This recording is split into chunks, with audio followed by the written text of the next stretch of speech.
Bismillahirrahmanirrahim. Assalamualaikum dan selamat sejahtera Datuk Seri, Datuk-Datuk, Datin-Datin, Tuan-Tuan dan Puan-Puan sekalian. Saya Rosnita Binti Ahmad, Pengarah Bahagian Ketetapan Jabatan Dasar Percukaian.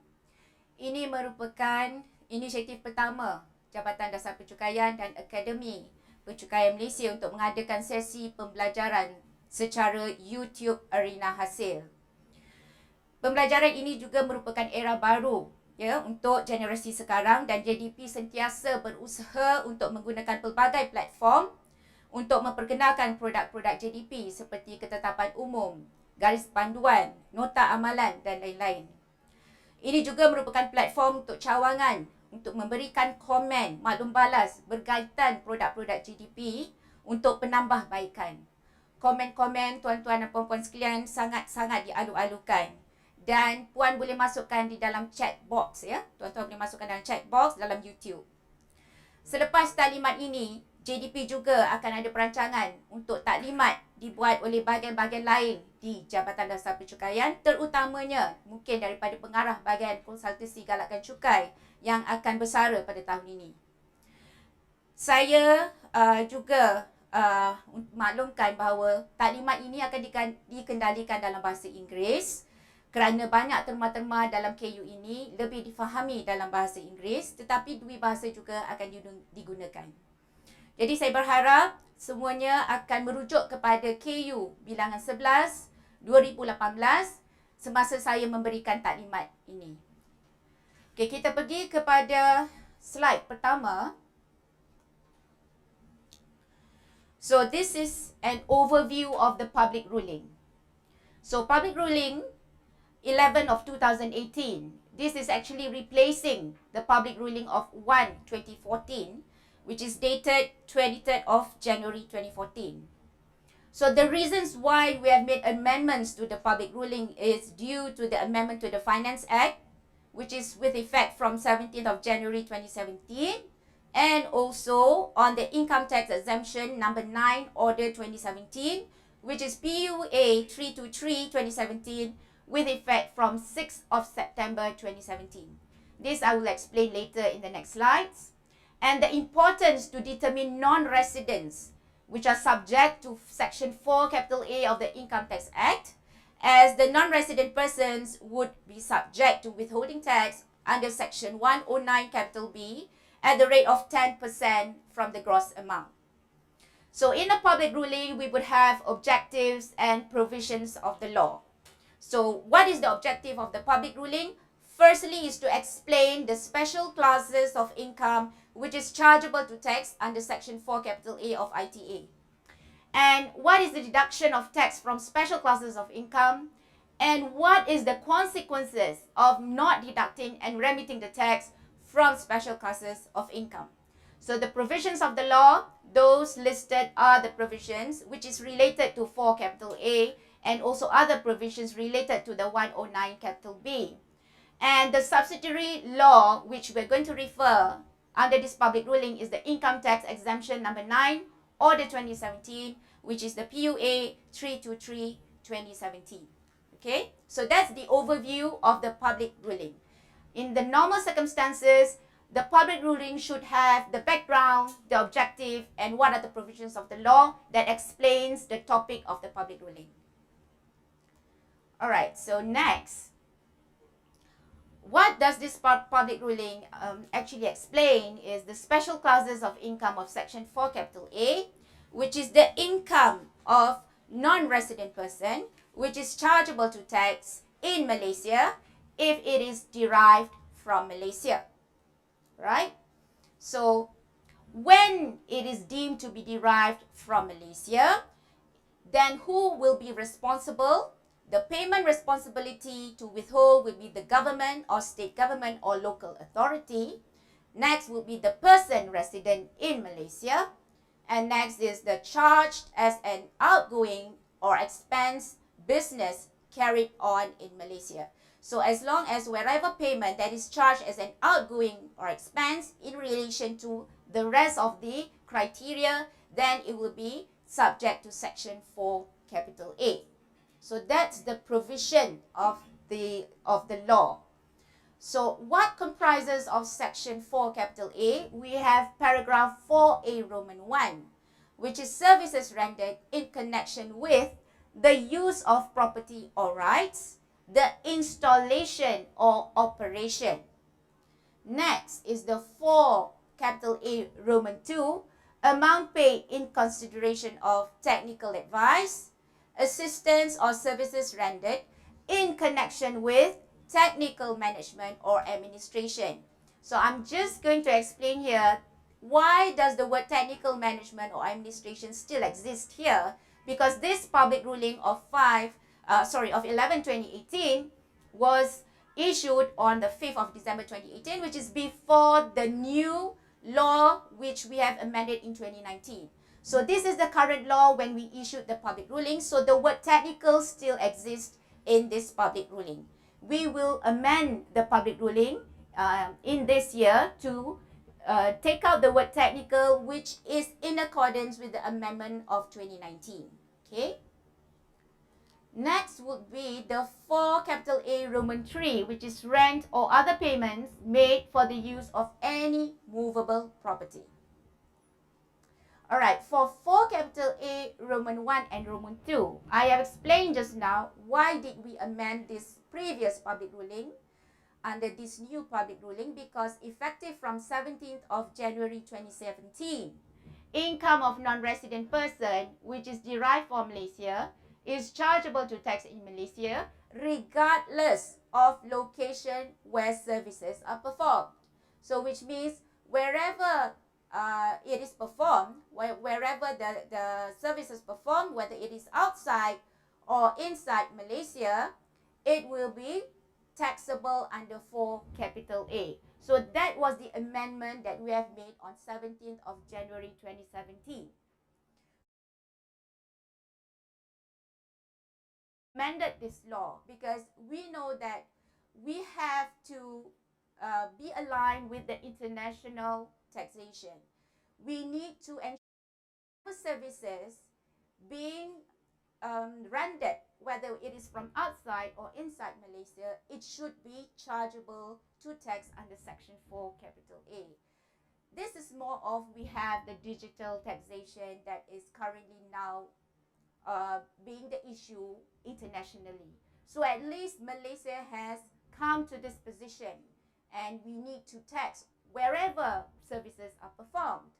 But what happened is that after the law that has been gazetted on 17th of January 2017, because a lot of complaints came in that the government had to come out with this exemption order with effect from 6th of September 2017, which mentioned that income derived from Malaysia in relation to paragraph 4 capital A Roman 1 and paragraph 4 capital A Roman 2, which are performed by the person outside Malaysia, would be exempted to be taxed in Malaysia under the PUA 323/2017. So this is a sad thing that we have made amendments to the law, but the government has actually overturned it and come up with this exemption order. So wherever services which are performed from outside Malaysia, they are still not subject to tax under section 4 capital A. So this is where we need to look into what we have made amendments and to be at par internationally, but the industry themselves will not agree to this amendment. So we'll try to move and see whether we can actually revoke this exemption order to ensure that we can also tax on the services rendered from outside. So it's meaningless that we have actually made amendments on the 17th of January 2017 because the law still relates to the previous, which we have actually said that only services performed in Malaysia will be taxable under section 4 capital A. And performance of services within and outside Malaysia. If, let's say, there are services which are made within and outside Malaysia, must be proportion of contract value that is attributable to services performed in Malaysia. Since whatever services which are performed from outside is exempted, if let's say the non-resident performs both within and outside Malaysia. So there must be a proportion of contract value to be made, and this apportionment based on the value of services performed in Malaysia, because it's taxable under 4 capital A for services performed in Malaysia, and services performed in Malaysia will then be subject to withholding tax under section 109 capital B. Alright? Okay.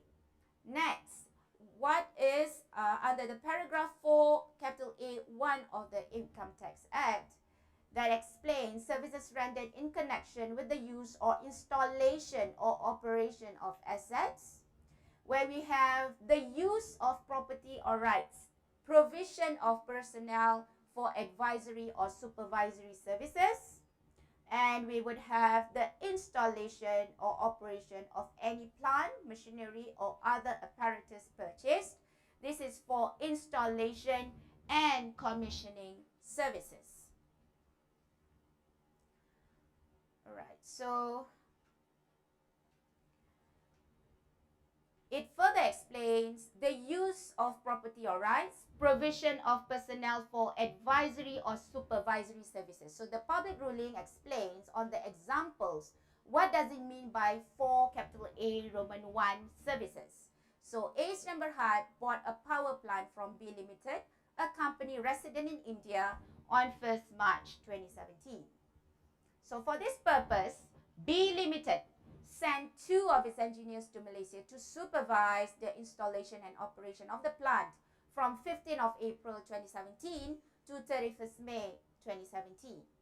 So the fees paid to B Limited for the services was 100,000 ringgit.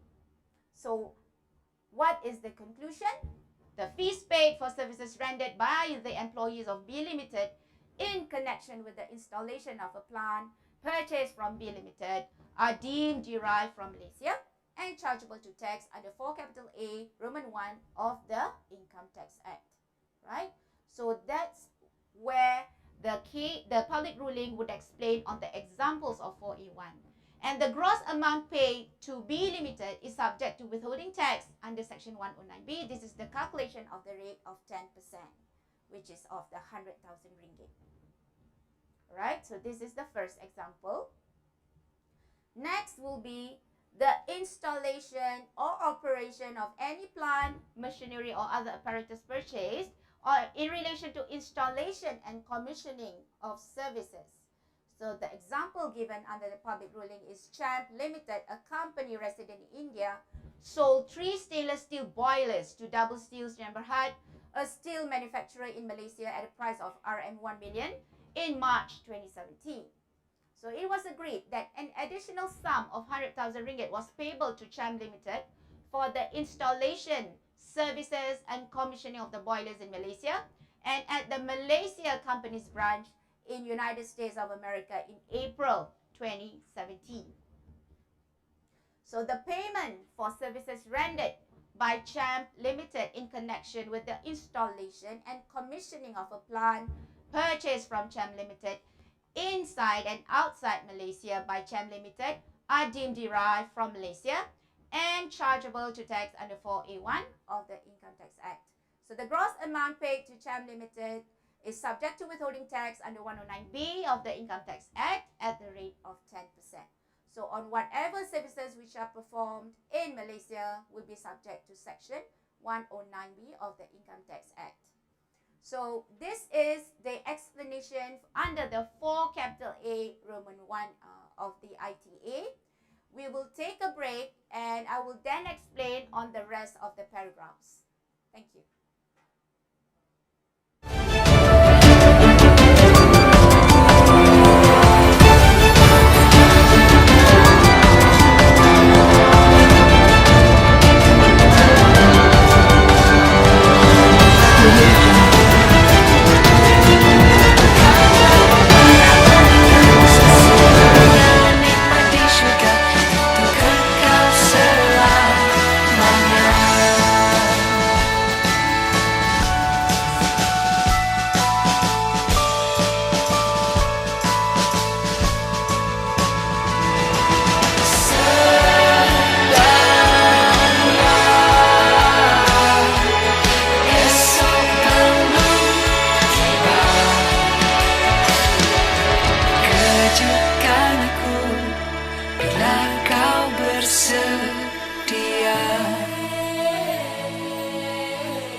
Andai diberi peluang, aku juga ingin berjuang seperti mereka, menjadi benteng negara demi mempertahankan keamanan dan kedaulatan negara.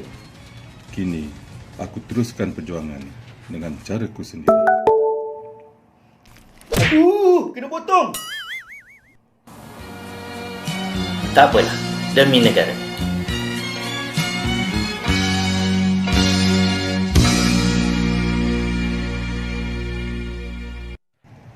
Andai diberi peluang.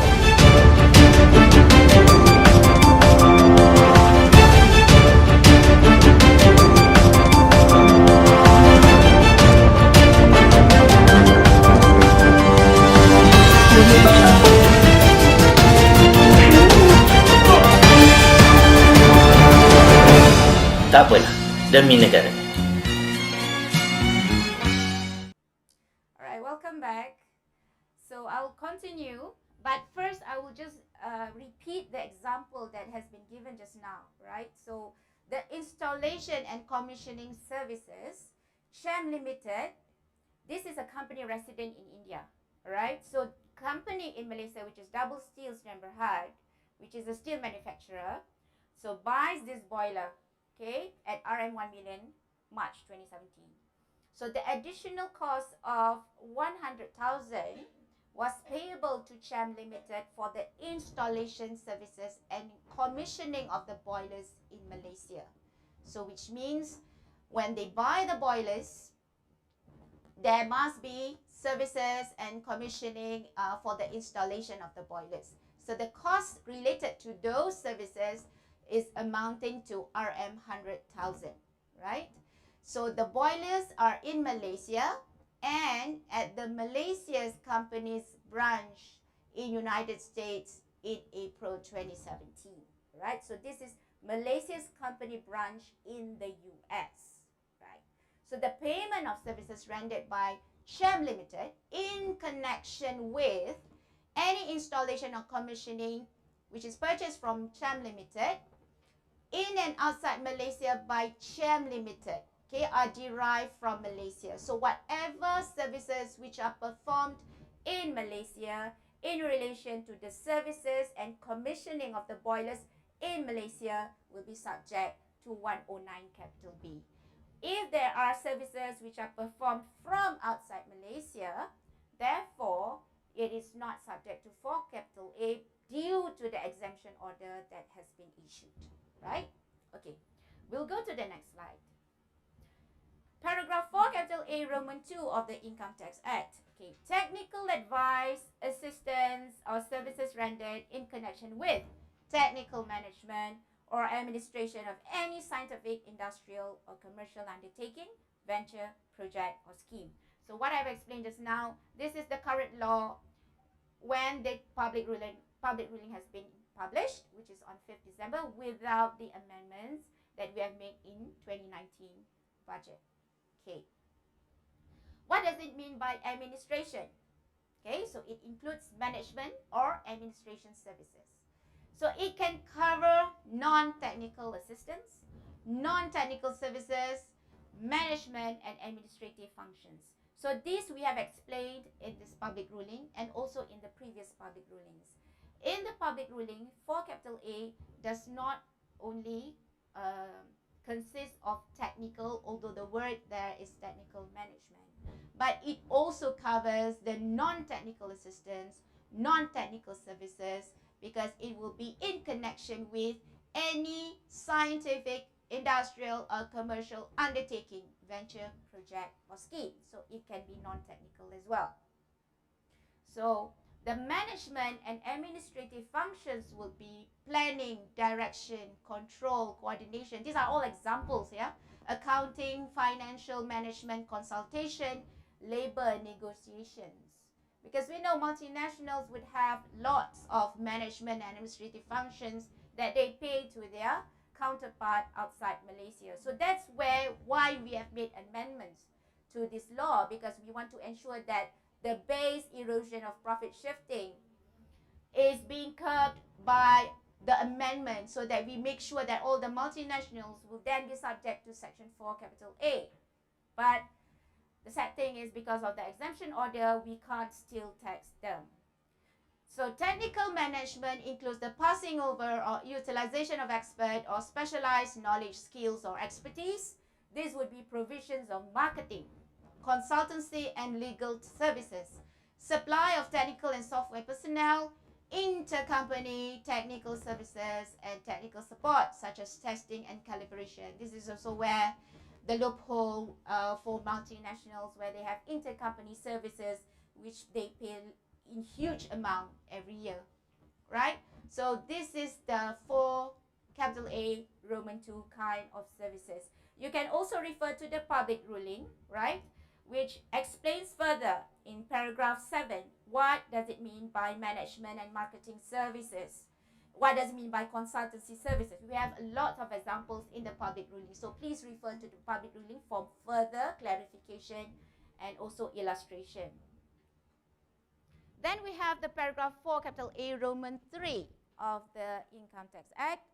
What does it mean? Rent or other payments made under any agreement for use of movable property. So we have the taxable paragraph, which is 4 capital A Roman 3. We have the non-taxable paragraph 4 capital A Roman 3. We have those that which are not taxable. So we explain further in this public ruling. And we also explain some income tax exemption orders that we have in place to exempt them from the section 4 capital A. All right, what are taxable? Rent or other payments made for the use of oil rigs, boats, ships, cars, aircraft, or other equipment inside or outside Malaysia. And the withholding tax is section 109B of 10%.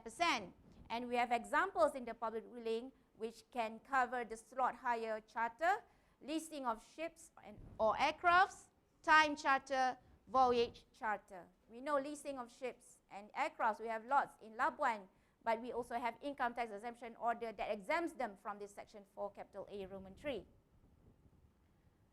So what are not taxable? Okay, we have explained in the public ruling, although we say those rents or other payments are taxable under this provision, we would have also freight charges which are paid to non-residents in respect of export or import of goods do not fall within the scope of section 4 capital A of Roman 3. So we have exclusions which is not covered under the 4 capital A. But other fees for the shipment of goods such as handling fees and agency service fees falls under the 4 capital A Roman 2 of the ITA, which is going back to the services rendered on the technical management and so forth, will be subject to withholding tax under section 109B, which is 10%, because it is considered as services, right? And we would have income tax exemption orders. There are some examples that we have quoted in the public ruling. We have the PUA 322/1995 on pooling arrangements. These are also exempted under the 4 capital A. PUA 58/2007, income received from a Malaysian shipping company. So also being exempted under this PUA. And we also have the PUA 210 of 2002, income derived from the rental of international standard organization by Malaysian shipping company. So these are the few examples that we have mentioned in the public ruling, of which you can refer to see whether they are, to see on the examples that we have given exemptions. Okay? So next would be the determination of section 4 capital A in certain cases. So in the course of rendering services to the payer or in respect of the use of any movable property, so these scenarios may occur. They might include reimbursements, disbursements, advance payments, or deposits, right? This is normal that you would have all these costs also in the payment to the non-resident. So what are reimbursements? Reimbursements refer to out-of-pocket expenses incurred by the payee and are subsequently reimbursed by the payer. So the non-resident will incur the expenses first, then it will be reimbursed by the resident in Malaysia. Disbursements are out-of-pocket expenses incurred by the payer and paid to third party on behalf of the payee. So we have a third party here where disbursements are being paid. So these reimbursements and disbursements, what does the public ruling explain? Some descriptions on what type of reimbursements that usually happen is under the accommodation, where part of the contract value would include the accommodation, where if it is part of the contract value, the income will of the payee will be subject to withholding tax under 109 capital B. So if it is part and parcel of the contract value, if it is not, then it won't be subject to 109 capital B. Other than accommodation, which is cost of airfare, traveling, telephone and photocopying charges, not included in the computation of gross income, and therefore would not be covered under the 109 capital B. Advance payments. You would have advance payments being paid to the non-residents and also deposits. If it is non-refundable and if it is part of the value of the contract value, it will be subject to 109B. If it is not, then you won't be subject to 109B. If it is refundable, it will not be included in the computation of gross income. So it's simple as that. If you have all these elements in the contract value, so this is the tax treatment. Okay? All right. So deduction of tax under section 109 capital B of the Income Tax Act. All right, we have the chargeable under section 4 capital A, which is the withholding tax or under section 109 capital B at 10%. You would have withholding tax which are borne by the payee. You would have cases where withholding tax borne by the payer. So this is also in the previous public ruling that we have explained, but here we have some new positions that we have made in this public ruling. So this is the scenario where the withholding tax borne by the payee, right? So this is where a China company, all right, we call it as NWPL, you have the full name in the public ruling. The value of the services is RM 150,000, and invoice was issued on the 28th of April 2017. So payment was made on 8th of May 2017, the value is 135,000. Services performed in Malaysia within 16 April 2017 until 24th of April 2017. So TSB is the company in Malaysia with the accounting year end of 31st December every year. So in the public ruling mentions that how do you compute the withholding tax? Technical service fee is 150,000, right? And supposedly the amount is of withholding tax is 10% of the contract value of the services value, which is 15,000, right? So payment due to NWPL is 135,000. So the payment is made at the net, not at the gross. So tax treatment would be TSB should remit the withholding tax, right, of 15,000 to the DGIR within 1 month after the payment to NWPL, which has been paid or credited on or before 8th of June 2017, which is 1 month. Yeah. So the amount of technical service fee, fees that can be allowed as deduction under the TSB accounts would be the full amount of 150,000 because that's the contract value, and the 15,000 is being borne by the NWPL, right, which is a foreign company. So this is where a case withholding tax is borne by the payee. Next. All right, so this is the same provisions where the second case is withholding tax borne by the payer. All right. I'll just mention in scenario 2, example 15, which is under the public ruling, which is withholding tax borne by payer. The same thing, but NWPL receives a value of services of 150,000, the same date the invoice was issued. Payment was made at gross 150,000. services performed within those dates. So the same example. So what is the tax treatment? Okay. Claimed in the profit and loss account, technical service fees 150,000.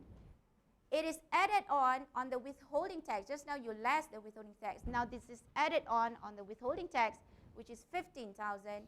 So amount claimed in the profit and loss is 165,000. So the tax treatment would be the amount of technical service fee that can be allowed as a deduction for TSB in the year 2017 would only be 150,000, the gross amount.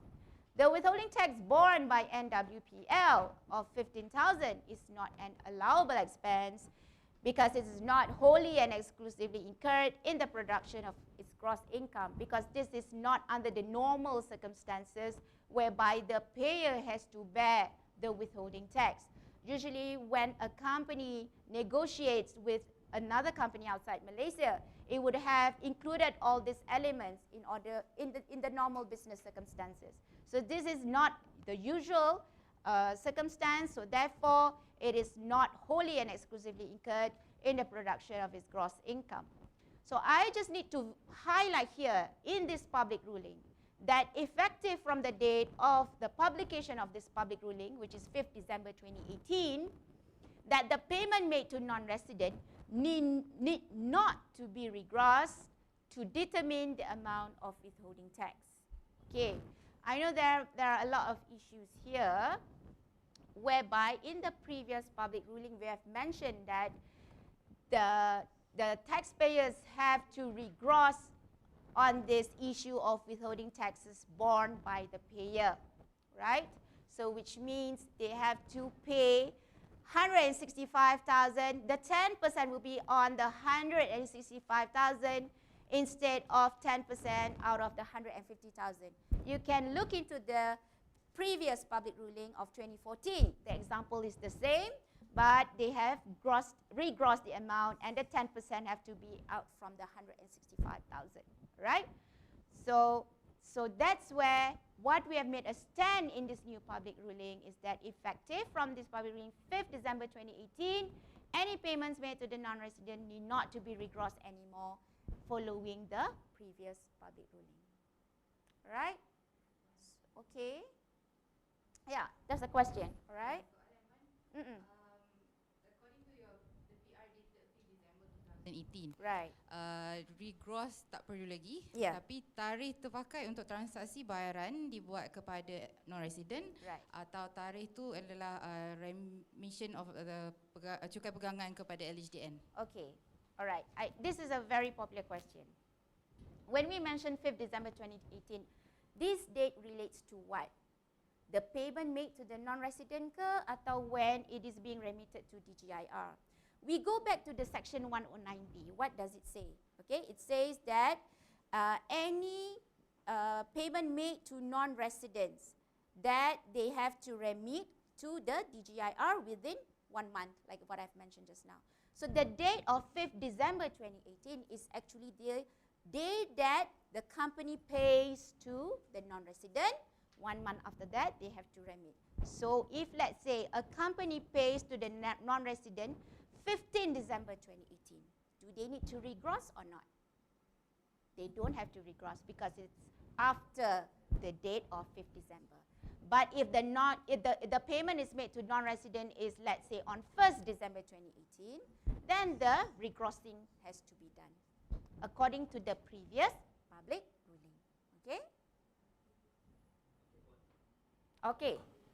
Hello. Okay, Puan. Another question. Yes. Is the issue of the regrossing is not applicable to another withholding tax that's under section 107A, 1 A Roman and B, 109, 109A, 109B, and section 109F Income Tax. Okay. Thank you for the question. So you have listed all other withholding taxes which are not covered under 4A. Yes. So this is also another favorite question that the branches have asked and also taxpayers have asked. So what we have come to a stand is that this is also applicable to other withholding taxes besides for capital A. So which means this stand of not regrossing would also apply to other withholding taxes provisions besides section 4 capital A. Alright? Okay, I think we have to stop now. We have lots of questions here. Right, thank you very much.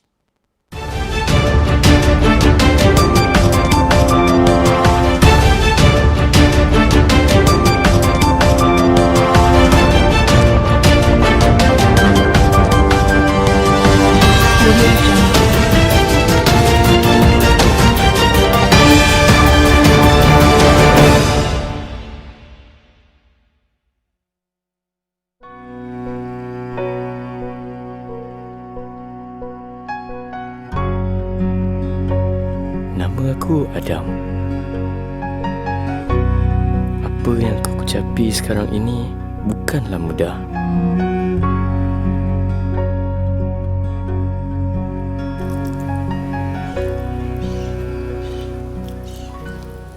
Ayah, ayah tak makan ke? Ayah dah makan dah.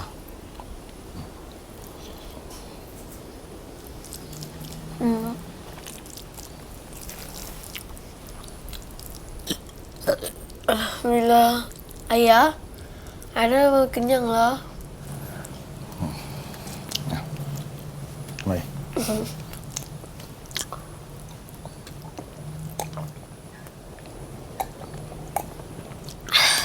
Okey, pergi belajar sekarang. Tak nak. Tak belajar pula. Nak. Alhamdulillah.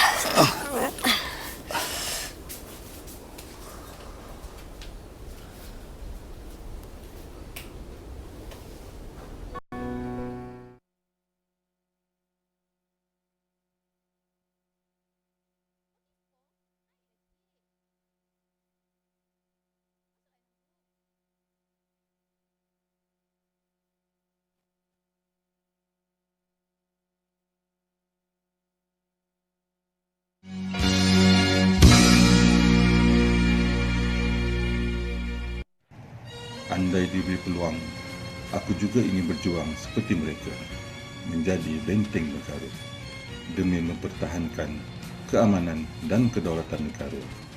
Kini, aku teruskan perjuangan dengan caraku sendiri.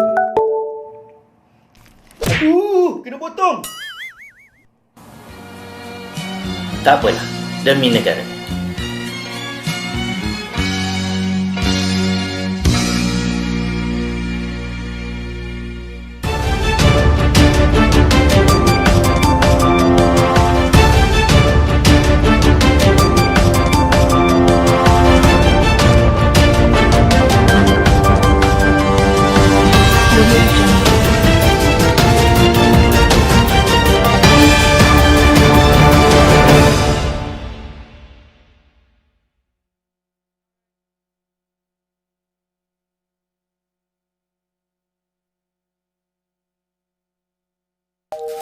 Dan andai diberi peluang, aku juga ingin berjuang seperti mereka, menjadi benteng negara, demi mempertahankan keamanan dan kedaulatan negara. Kini, aku teruskan perjuangan dengan caraku sendiri. Aduh, kena potong. Tak apalah, demi negara.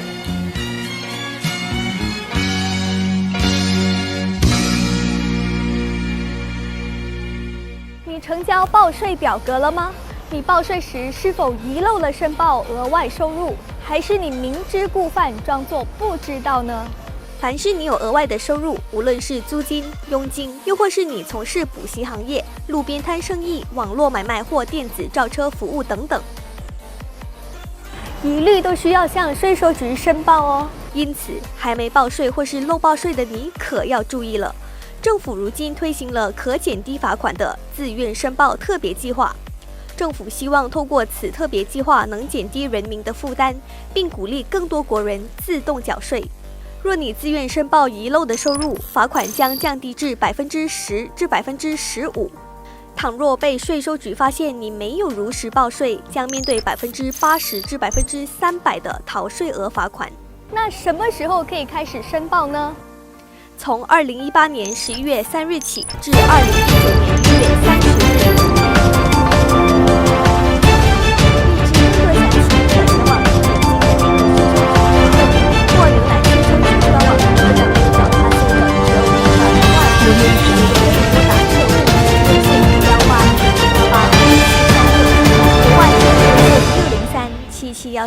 1861377136666，又或是电邮至Pengarah。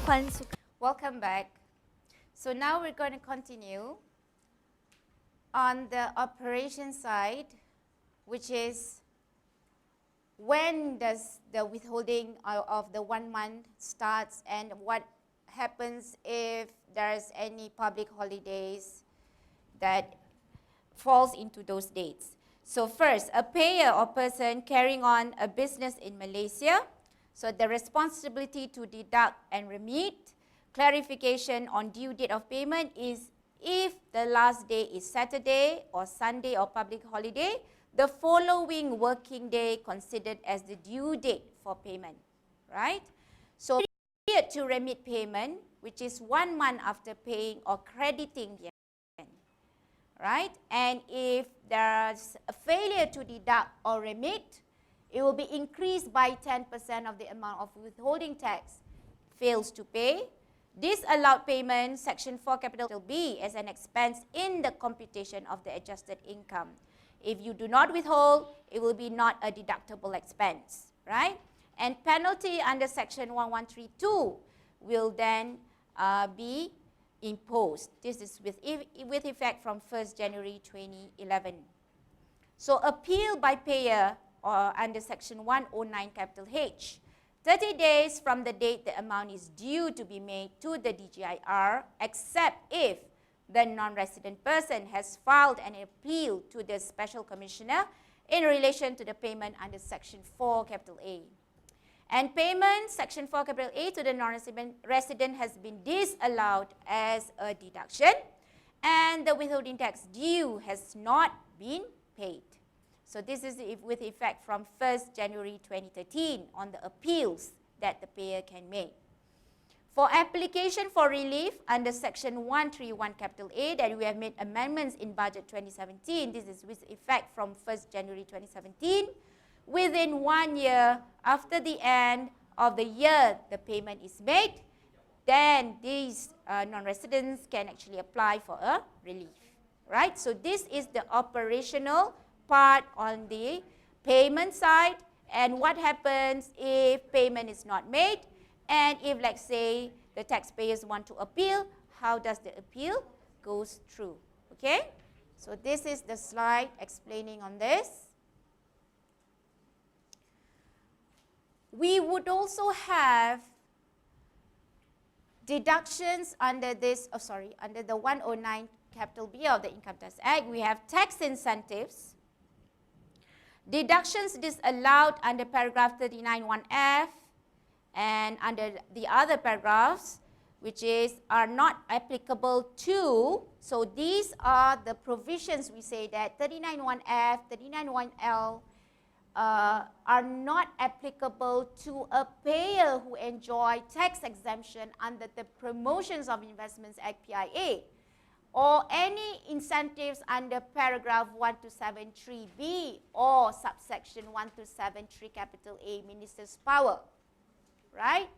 So any taxpayers that enjoy any incentives under these exemptions, so deductions which are disallowed on the withholding tax not remitted are not applicable. Okay, so this is under this public ruling that explains on the companies that are enjoying tax incentives. Secondly, fails to remit withholding tax on the expenditure incurred and payable to a non-resident in respect of interest or royalties, Section 109, contract payments, Section 107, capital A, or any payment under Section 109, capital B, or 109, capital F, except on income equal to capital expenditure incurred under the investment tax allowance.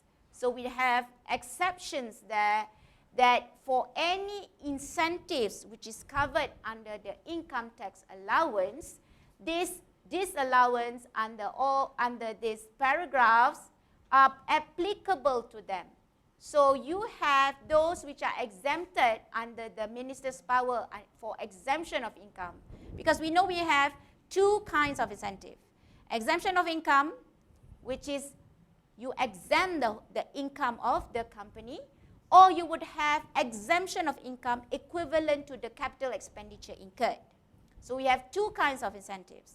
So if the first group of exemption of income that do not remit the withholding tax on all those payments, the deductions disallowed are not applicable. But if the company is receiving any income tax exemption equivalent to capital expenditure incurred, the disallowance would apply to them. So that is where the public ruling explains on this tax incentives position. And we have three categories of DTAs where whatever it is, DTA prevails. We would have our domestic law that we say these are chargeable to Section 4 capital A, but we will also have DTAs that includes technical fees.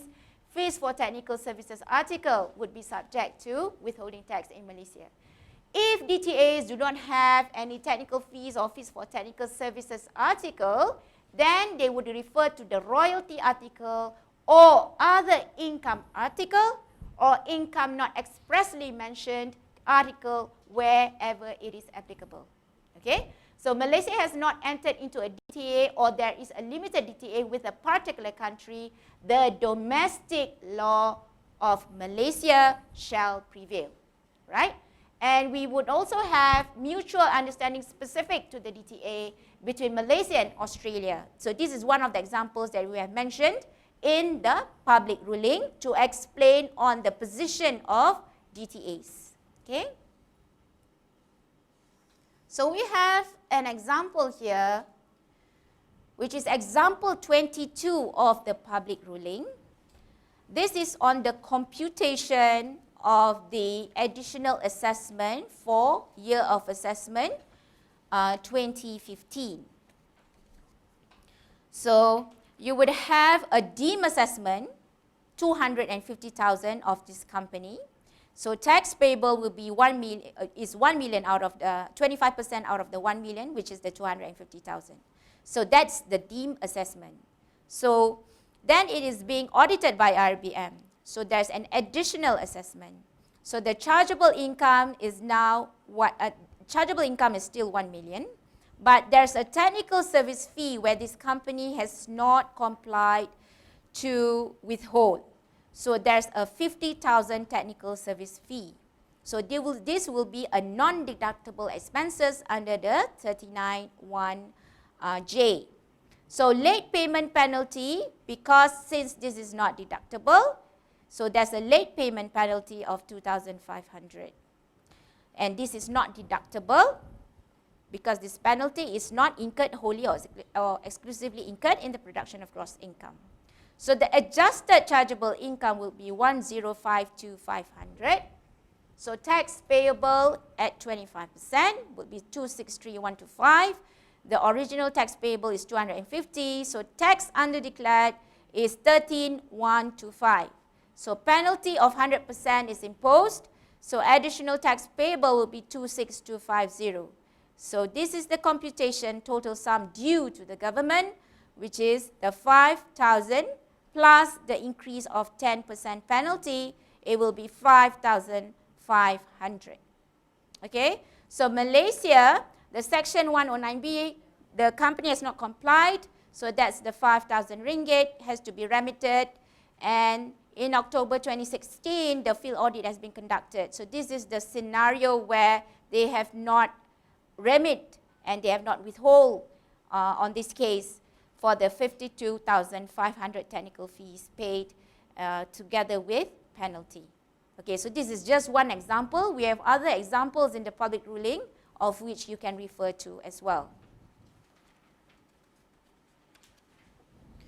All right, so next is example 22 of public ruling.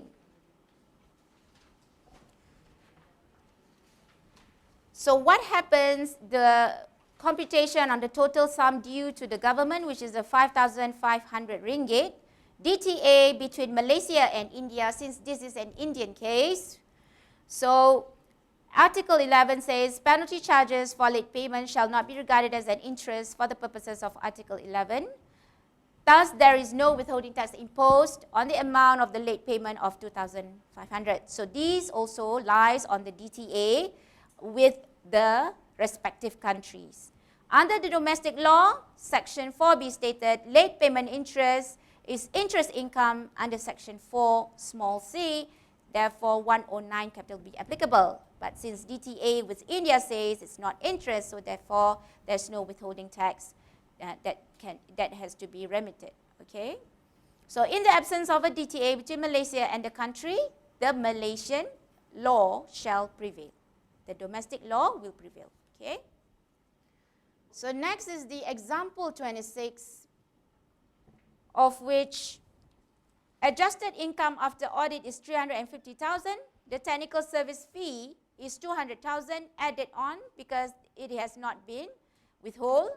So adjusted income is 550,000, less capital allowance 100,000. The statutory income is 450,000, less the investment tax allowance. Therefore, I just mentioned about the incentives that has been given to a company is restricted to 70%, is 350,000. So total income which is chargeable is 135,000. So investment tax allowance, you have a 6 million there, and you have the investment tax allowance absorbed from the previous year, 315,000. You have ITA of previous year of 6 million. You have the ITA which is currently 315. You have unabsorbed ITA of 5685, right? So the payment of 200,000 will be disallowed because for investment tax allowance, the disallowed applies. The disallowance apply. Okay? So this is where an example of a company having an incentive equivalent to investment tax allowance. Okay? All right.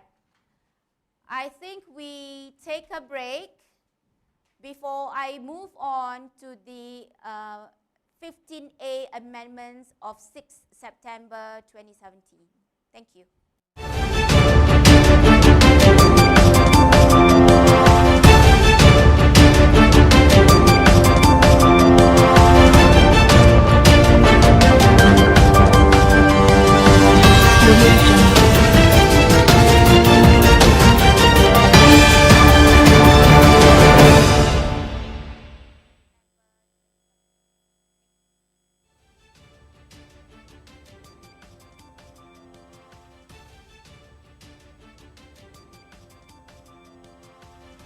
Andai diberi peluang, aku juga ingin berjuang seperti mereka, menjadi benteng negara, demi mempertahankan keamanan dan kedaulatan negara. Kini, aku teruskan perjuangan dengan caraku sendiri. Kena potong! Tak apalah, demi negara.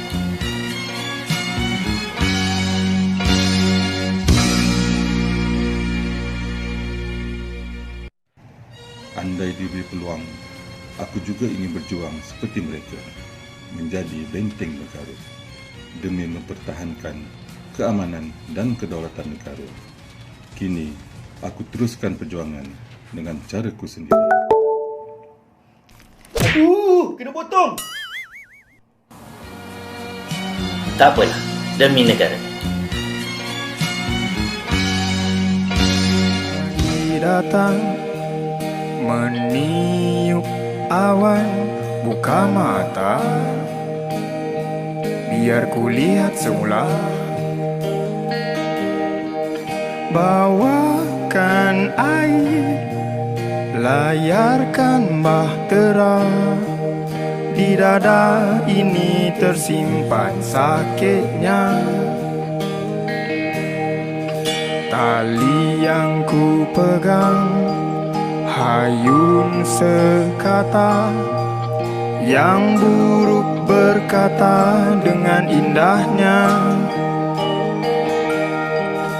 Dan aku kan tiba bila petir menyambar dan lagu terus berputar. Ku katakan sabar kawan, walau apa rintangan, berpisah kita jangan. Ku katakan sabar kawan, walau apa rintangan, berpisah jangan. Hilangnya kawan macam turunnya hujan. Aku mabuk terbuai di gelandangan. Malam ini kita perlu mula semula. Jadi walau apapun jangan lepaskan.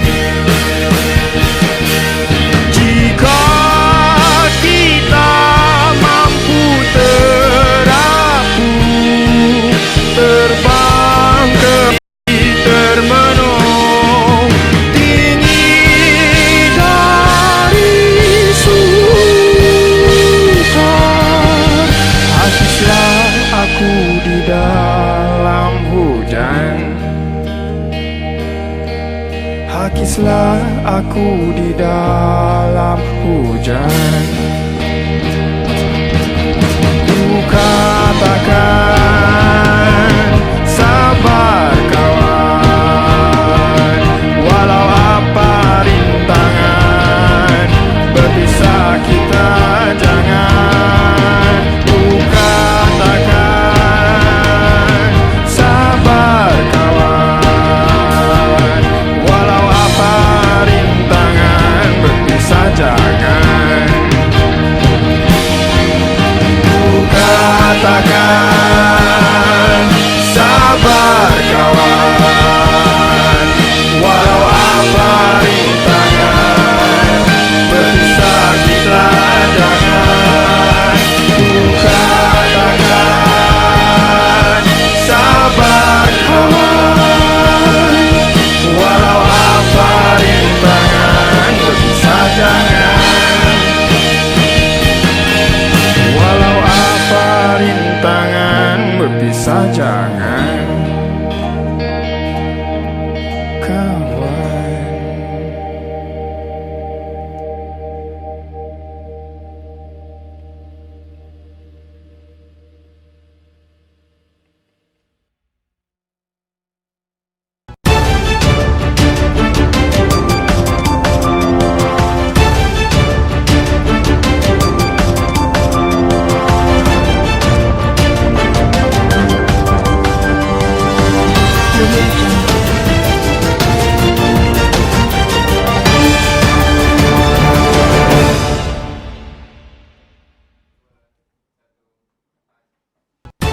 Welcome back. Before we move on to the next slide, I've received a question in the chat box which says that if the withholding tax is not regrossed, therefore the allowable deduction will only be the amount of payment made to the non-resident. Yes, that will be the amount that is paid to the non-resident will be the allowable deduction, and we will not be inclusive of the withholding tax amount remitted to IRB. All right, so that is the answer for the question. Thank you for the question. So next will be the existing contracts prior to the amendment of Section 15A of the Income Tax Act. So this is where the amendment that has been made in 2017, where we have said that wherever it is performed, it should not be exempted. Wherever it is performed, it should be subject to Section 4 capital A. But since there is a PUA to exempt, right, so that's where we can't tax them. So, but the PUA was issued on 6 September 2017. So what happens between 17 January 2017 until the Gazette that has been issued on 6th of September 2017. Do they have to comply with the provision? So definitely yes, they would have to comply with the provision within those period. Alright? So let's say we have a date contract signed. So this is in the practice notes as well, but we have explained it as again in the public ruling. So when the date contract is signed 17th of January 2017 onwards, period of performance outside Malaysia is between 17 January until 5th of September 2017, the day before the order has been issued. Date payment made to non-resident is 17 January onwards. Yes, it is subject to 109 capital B. If contracts are being signed before 17 January 2017, so you have three situations where contract is signed before 17th of January 2017. And we have the first one is before 17th of January 2017, performance was being rendered. Date payment made to non-resident is before 17th of January or after 17th January, it doesn't make a difference. Still not subject to withholding tax because contract was signed before, performance was made before, payment either it's before or after, it is still not subject to the amendment of the Act. If contract is signed before 17th of January 2017, period of performance is between 17 January and between 17 January to 5th of September. Date of payment made is made before 17th of January. So you have the performance being made between those dates. And the payment was made before. So withholding tax is not applicable, right? Last scenario is that if the contract is also signed before 17th of January and performance is made same thing between 17 January until 5th of September, but payment is made after after 17th of January, therefore withholding tax would be applicable. So we try to put those scenarios that we have thought of, and this would be the position of the applicability of the withholding tax under section 109 capital B. And this is also, like what I have said, in the practice notes that we have issued as well. Okay, next is the withholding tax exemption on income for services performed outside Malaysia after 6th of September. So what happens after the amendment, after the POA that has been issued? We have the same scenarios as well, where date of contract, if it is signed on or after 6 September 2017, period of performance performed outside Malaysia on or after 6th of September 2017. Date of payment is also made on or after 6 September 2017. Therefore, it is under the exemption order not to withhold under 109 capital B. This one is just the normal circumstance. Under the understanding, it falls under the POA. What happens if the contract is signed before the POA has been issued, before 6th of September 2017, but performance is being made between 17 January until 5th of September? If payment is made no matter before or after 6th of September, yes, it will be subject to withholding tax because contract was signed before 6th of September. Even if the payment is made on or after the POA was gazetted, it is still subject to withholding tax. So the same thing, contract signed before 6th of September and performance was made after 6th of September onwards. And date of payment made to non-resident is before 6th of September. It is not subject to withholding, covered under the exemption order. If the contract is signed before 6 September and period of performance is 6 September onwards, date of payment made to non-resident is also 6 September onwards, So it is still not subject to 109 capital B. It is given under the exemption order, although it is signed before 6th of September, because whatever it is, the performance has been made after, payment also has been made after 6th of September 2017. So we have a note there, for contracts that are signed and payment has been made before 6th of September, but services are performed outside Malaysia on or after 6th of September, such payments are not subject to withholding tax, and a claim for a refund of the withholding tax paid can be made, because this stand was issued after effect of those dates whereby companies has actually withheld their withholding tax, okay, on the services performed. So they can actually claim a refund from our office, right? Okay. So that is actually my last slide, which covers most of the public ruling of 11/2018. So I do see that there are questions here. Maybe some of the questions I can't answer now, of which I will answer in maybe next week or the week after, because there are some questions that I need to discuss with the management of Tax Policy Department. If, let's say, there are other further questions that the audience would like to pose, you can always post in this chat box, or you can also comment in the near future for us to answer. So, any questions from the floor? Salam. Assalamualaikum Puan. Yeah. Saya ada satu soalan saya pendek saja. Adakah transaksi digital terjatuh di bawah Seksyen 4A besar? Alright, thank you so much. Adakah terjatuh bawah Section 4A, 4 capital A? This is also a favourite question, whereby when we actually amended our law in 2017 to say that wherever services are performed, it will be taxed under Section 4 capital A, and this has actually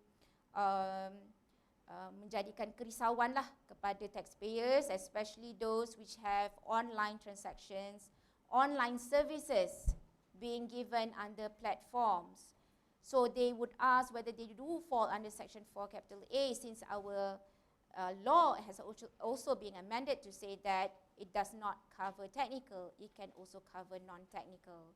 So we do have examples like we have companies that actually do online advertising, and we also have come out with a practice note on online advertising, of which we say that whatever it is, kita kena tengok contract, kita kena tengok agreement yang dia buat bersama dengan company. We do not have any other choices. We must look into contracts and agreements before we conclude whether it is Section 4 capital A technical service ataupun it falls under royalty. So that is where we have put in the practice notes. Because online advertising ni, they would say that they would have lots of services that they would provide. But sometimes it's just a mean of advertisement. Dulu kita buat konvensional, kita buat dalam paper, kita buat dalam majalah. Sekarang ni kita buat dalam komputer. We do it in the we put it in the Facebook, we put it in Instagram. So that's the medium. That's the medium. It doesn't make a difference. Satu dalam paper, newspaper, satu dalam online.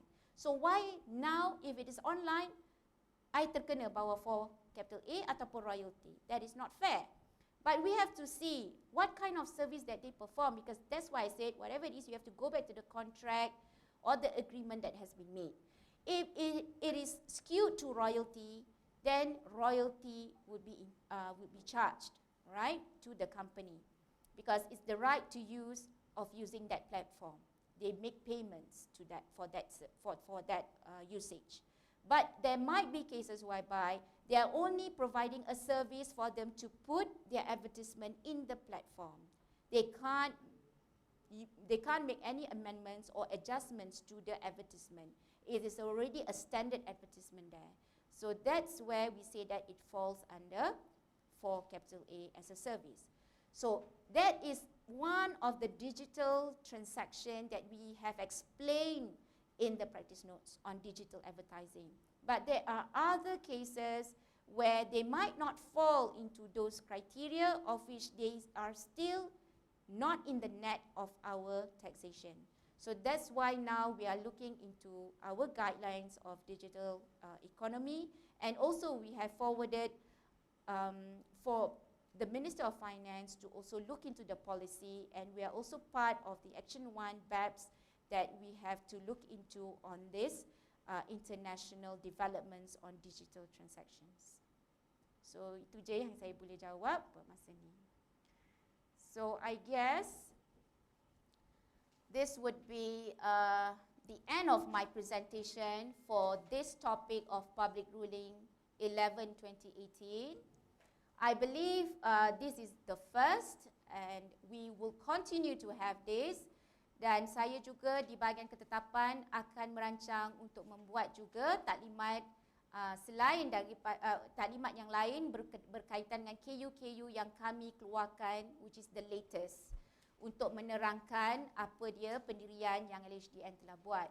And saya juga mengharapkan feedbacks, ya, maklum balas daripada semua viewers, apa yang perlu ditambah baik, apa tajuk-tajuk yang diperlukan untuk JDP cuba usahakan selepas ini melalui YouTube Arena Hasil. So terima kasih atas semua yang dapat meluangkan masa pada hari ini, and I'm quite surprised that we can stand until like almost 1.5 hours.